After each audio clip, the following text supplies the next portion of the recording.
কৃষ্ণ। তো তোমরা নিশ্চয়ই দেখে বুঝতে পেরেছো আমি একটা রান্নার ভিডিও নিয়ে চলে এসেছি। দেখো, কাঁচকলাগুলোকে কেটে নিয়েছিলাম, তারপরে দেখো কড়াই বসিয়ে সেদ্ধ করে নিলাম।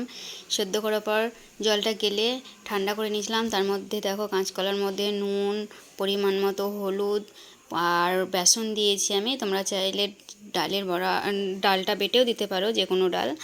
তো বেসন দিয়ে দিলাম পরিমাণ মতো, তার সঙ্গে গরম মশলা দিয়ে দিয়েছি আর পেস্ট দিয়েছি জিরে বাটা, আদা বাটা, ধনে বাটা আর কাঁচা লঙ্কা বাটা। তোমরা চাইলে গুঁড়ো জিরে, গুঁড়ো ধনেও দিতে পারো, আবার না চাইলে না দিতে পারো, কিন্তু আমি দিয়েছি। দেখো ভালো করে মেখে নিয়ে 5 মিনিট মতো রেখে দিয়েছিলাম। তারপরে কড়াই বসিয়ে দিয়েছি, কড়াইতে গরম তেল দিয়ে তেল গরম হয়ে গেছে, দিয়ে আমি কিন্তু গোল গোল করে সাইজ করে ভেজে নিচ্ছি। তো দেখো আমার ভাজা হয়ে গেছে, লাল লাল করে এপিট ওপিট করে ভেজে নিয়েছি। তো দেখো আমি ভেজে নিয়ে একটা জায়গার মধ্যে রেখে দিয়েছি। তো ওই কড়াইতে আমি তেল দিয়ে দিয়েছি। তেলের মধ্যে কালারের জন্যে অল্প পরিমাণে একটু চিনি দিয়ে দিয়েছি, গোটা জিরে দিয়ে দিয়েছি, গোটা গরম মশলা দিয়ে দিয়েছি আর হিং দিয়ে দিয়েছি। তো সবগুলোকে ভালোভাবে ভেজে নিতে হবে। ভেজে নেওয়ার পরে দেখো আগে থেকে কুচিয়ে রেখেছিলাম টমেটো, সে টমেটোটা দিয়ে দিয়েছি।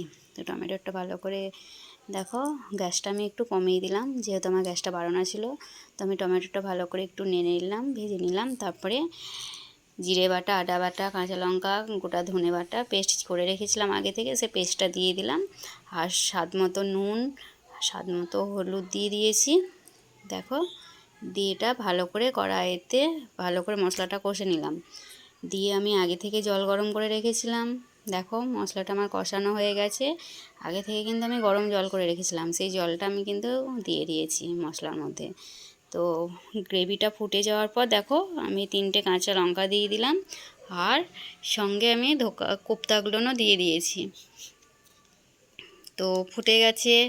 এবার নামাবার আগে আমি গরম মশলা, ঘি দিয়ে দিলাম। আমার কোপ্তা রেডি। এবার নামিয়ে ভগবানকে তুলসী পাতা দিয়ে ভোগ নিবেদন করব। তো ভালো লাগলে অবশ্য লাইক, কমেন্ট, শেয়ার করতে ভুলো না। হরে কৃষ্ণ, হরি বল।